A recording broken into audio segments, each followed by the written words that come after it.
Ting. Bismillahirrahmanirrahim. Satu, dua, tiga. Assalamualaikum warahmatullahi wabarakatuh. Perkenalkan, nama saya Muhammad Ibnu Asidik dengan NIM 252300041.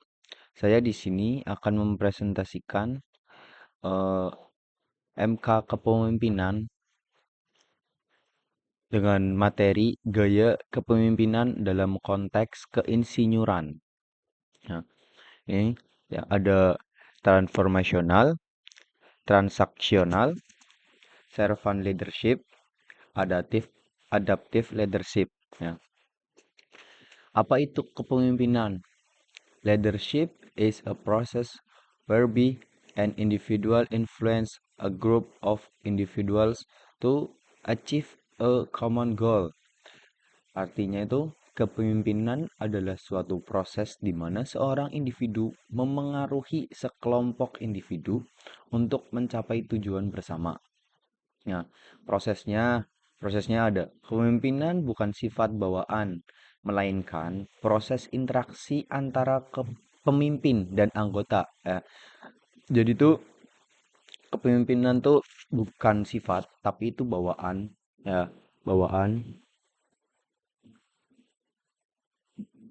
Kepemimpinan salah. Kepemimpinan bukan sifat bawaan, melainkan proses ya.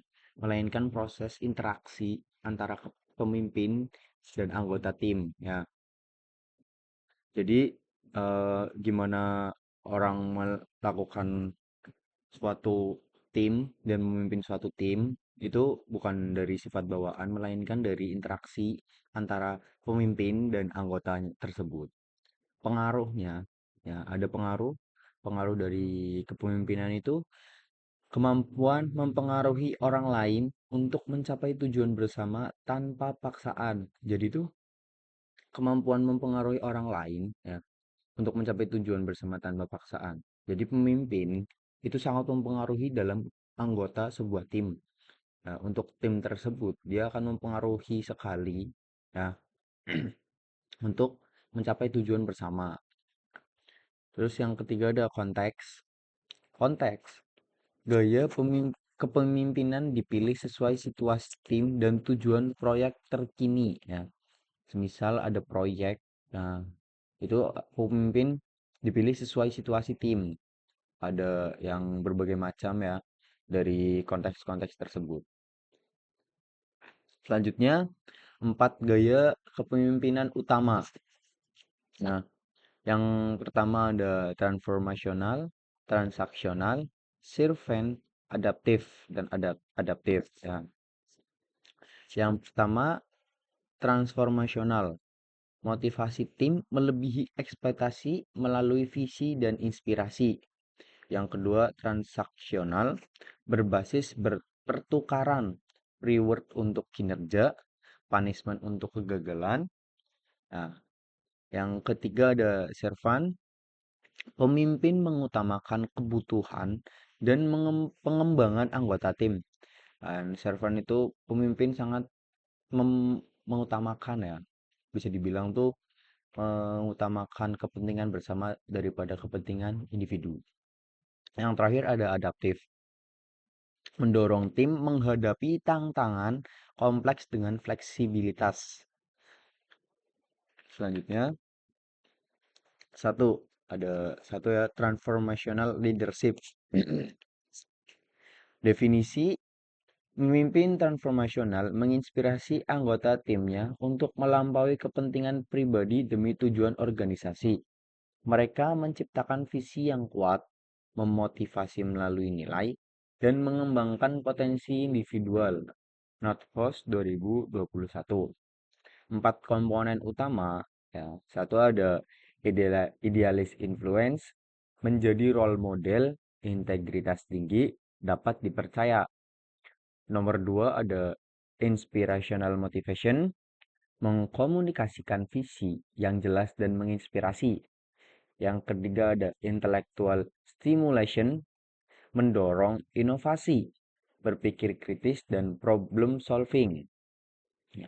Yang keempat ada individualist consideration, mentoring, dan coaching sesuai kebutuhan individu. Nah, ini ada yang pertama ada transformational leadership itu ada 4 komponen utama yang tadi ya, yaitu idealis influence menjadi role model, ada inspiration motivation, mendorong mengkomunikasi visi yang jelas, intellectual stimulation mendorong inovasi, ya kan, berpikir kritis dan problem solving, individualist consideration, ya kan, mentoring ya atau memimpin sesuai kebutuhan individu.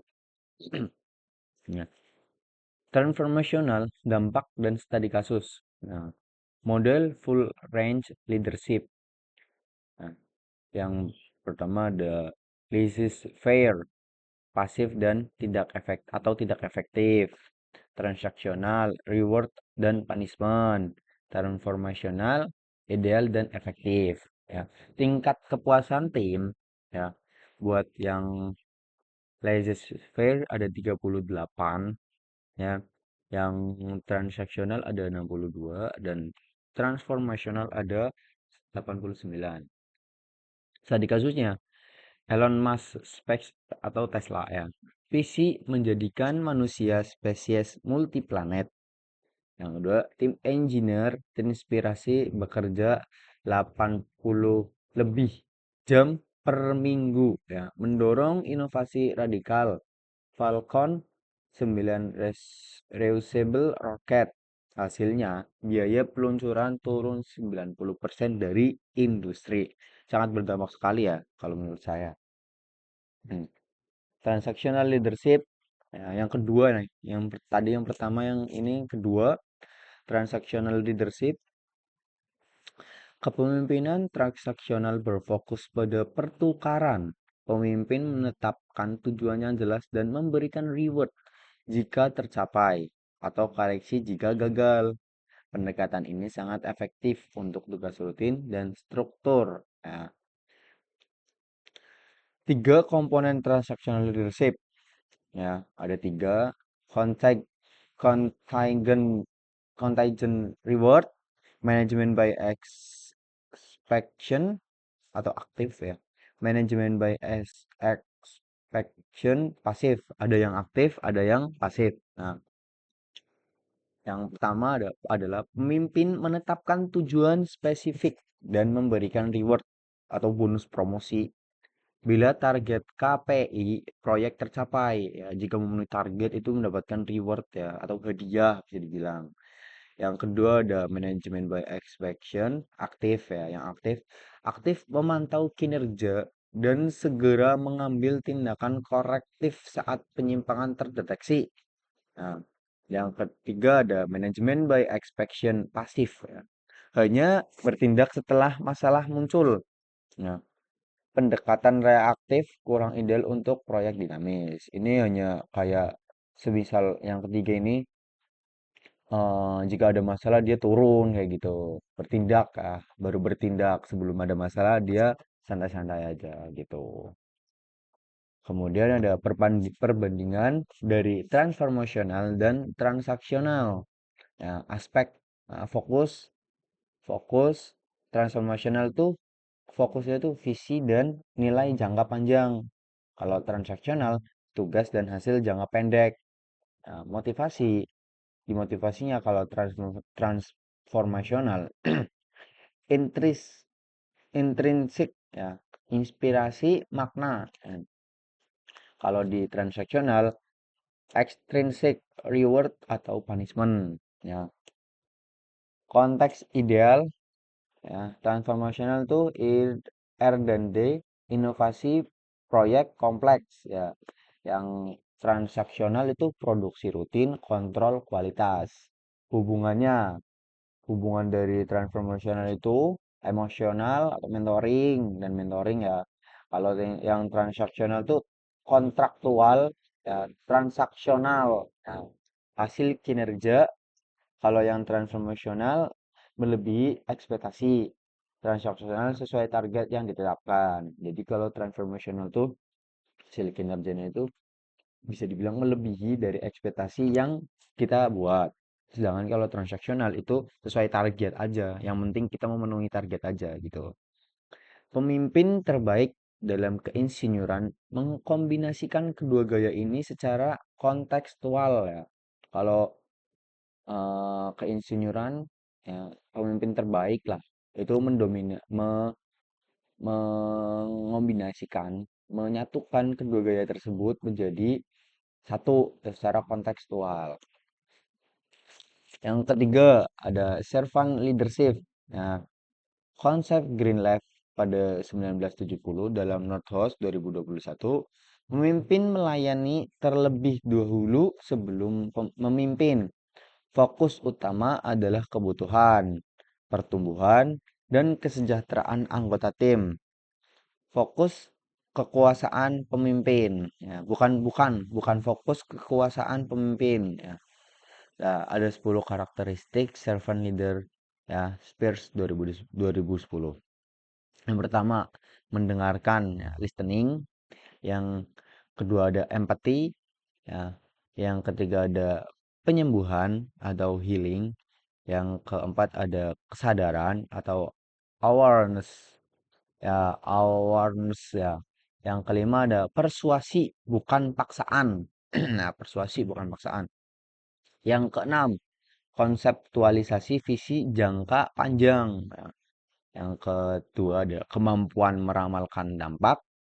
Yang ke 8 ada stewardship atau tanggung jawab. Yang ke-9 ada komitmen pada pertumbuhan orang. Yang ke-10 ada membangun komunitas ya. Piramida terbaiknya tim atau karyawan, manajer menengah, top leader. Servant leader berada di bawah, mendukung dan melayani tim gitu. Yang keempat ada adaptive leadership. Harvard 1994 dalam Northhouse 2021, adaptive leadership membantu individu dan organisasi menghadapi tantangan yang tidak memiliki solusi mudah.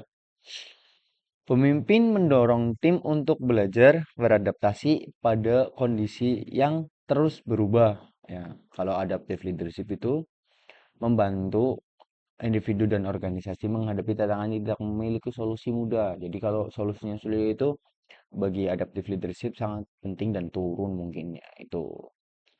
Tantangan teknis versus tantangan adaptif ya. Kalau tantangan teknis ya, yang teknis itu ada solusi sudah diketahui, tinggal dieksekusi. Contoh, memperbaiki mesinnya rusak sesuai manual.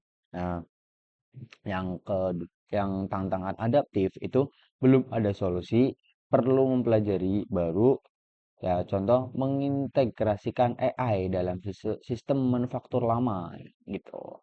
Kalau bisa dibilang teknis sama adaptif itu yang teknis itu udah ada solusi, tinggal dieksekusinya doang. Ya, yang adaptif itu belum ada solusi. Ya, harus dipelajari dulu gitu. Tiga prinsip adaptive leadership.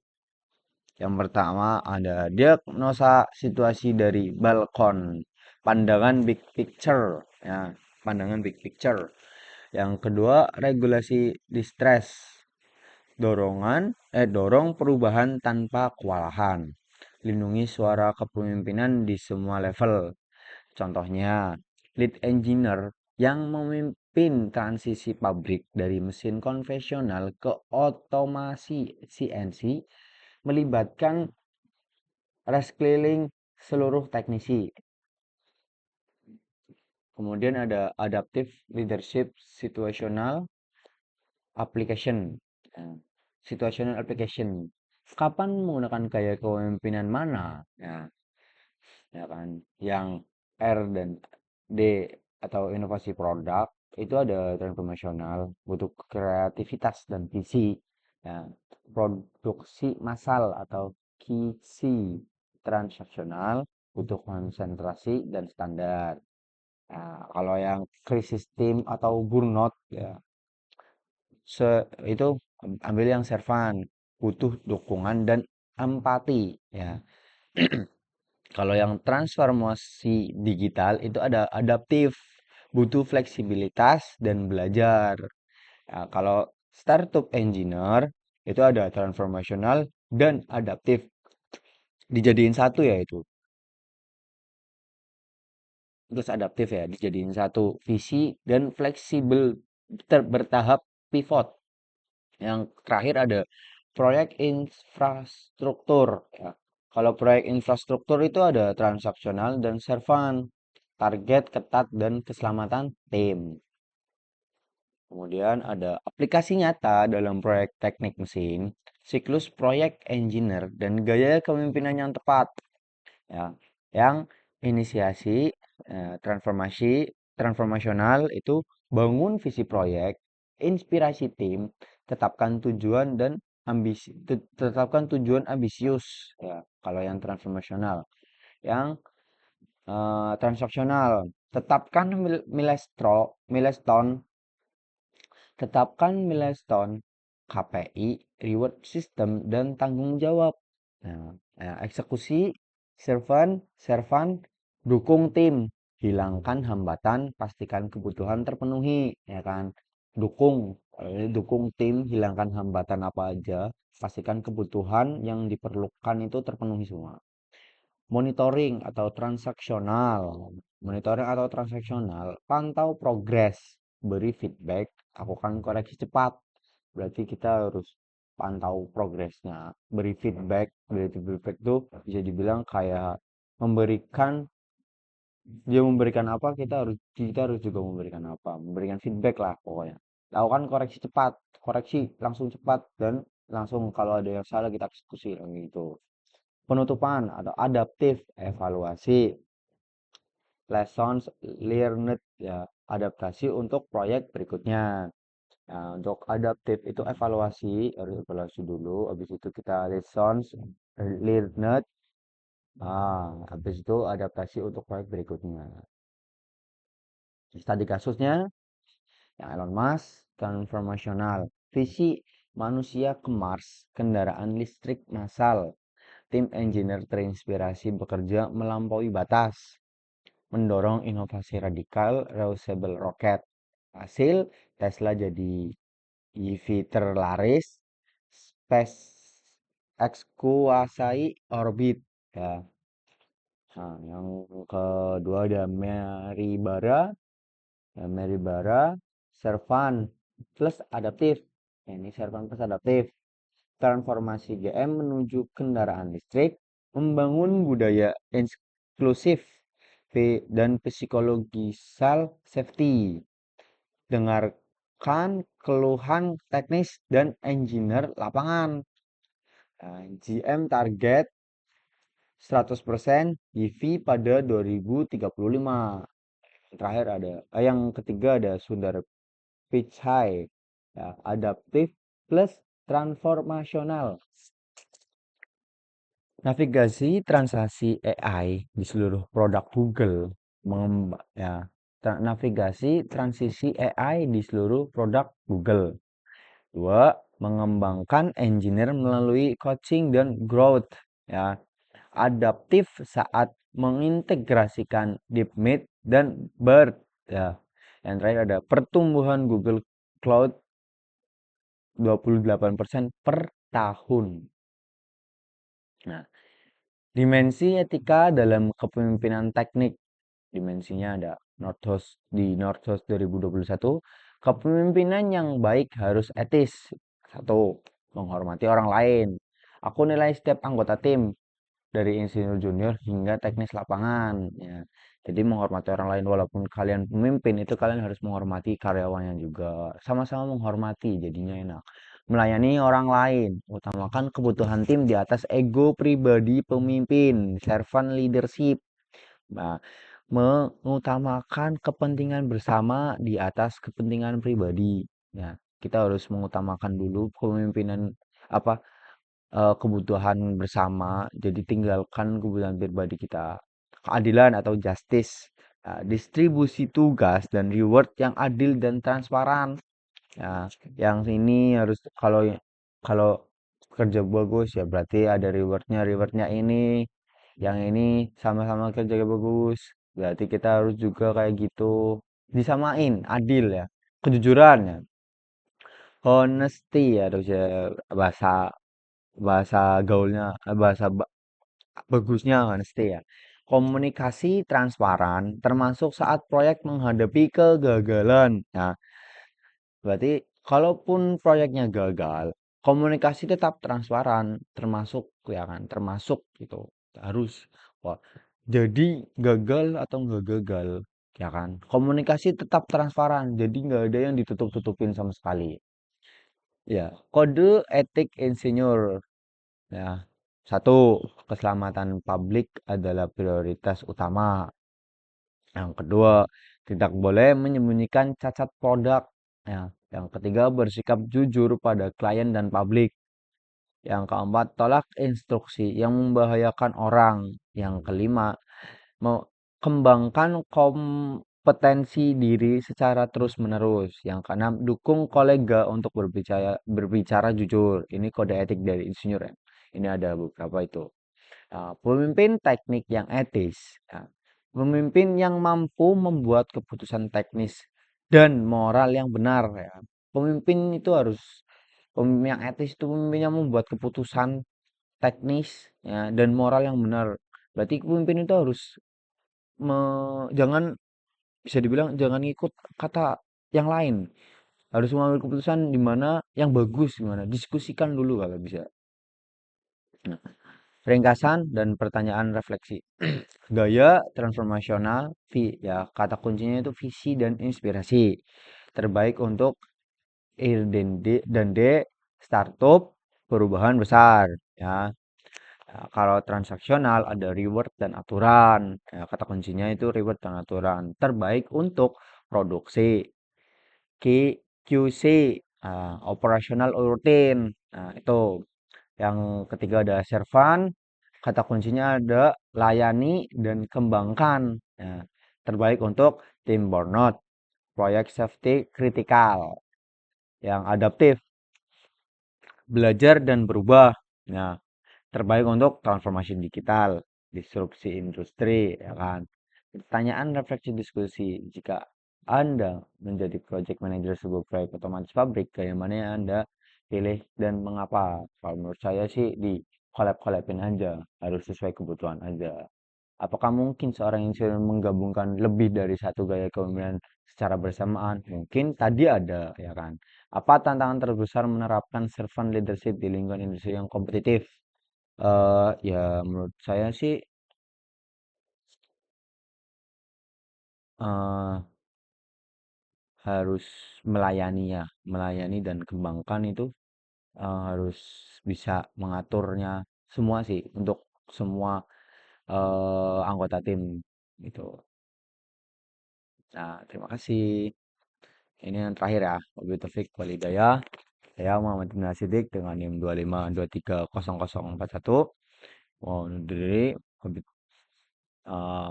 Mohon maaf jika ada salah